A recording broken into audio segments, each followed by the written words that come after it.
We have 4 boys. They're all completely wild and live on a bunch of property here. We have some great adventures in the backyard, but we also take them mountain climbing around the world. We bring our kids up in outdoors from a very young age, doing things as family, hiking, climbing. And then when they turn 5, we set up an initial big goal with them. And for our oldest 3 boys, it's been to climb Pingora in the Wind Rivers of Wyoming. It's an 11-mile hike just to get into the Cirque of the Towers. So we usually do that over 2 days. The actual climbing itself takes, a full day. And our expectation is that our 5-year-old hikes all the way in with his own little backpack.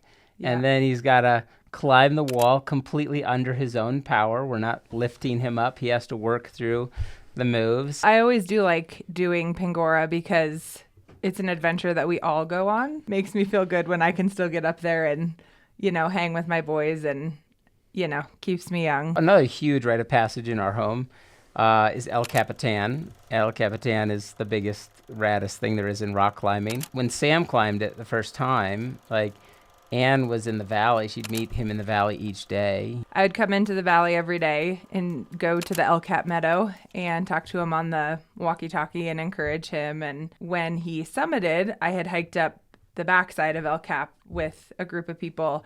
So I was able to meet him as he summited and topped out. So that was pretty special. I think it's good too that because a lot of the people who are listening aren't rock climbers. And so I want you to know that this ascent is done in the safest and easiest way. Our kids are literally almost bolted to the wall the whole time.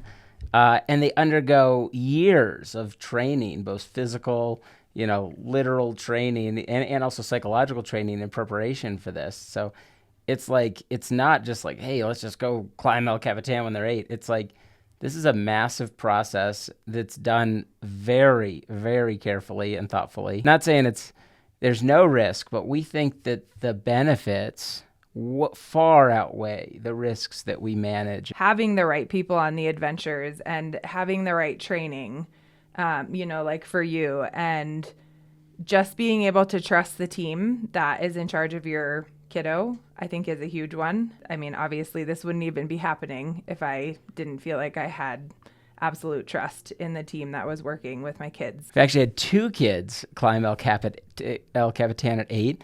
And I will say that is one of the hardest things that there is to do. I could never do it. I mean, maybe with many years of training, but I don't know.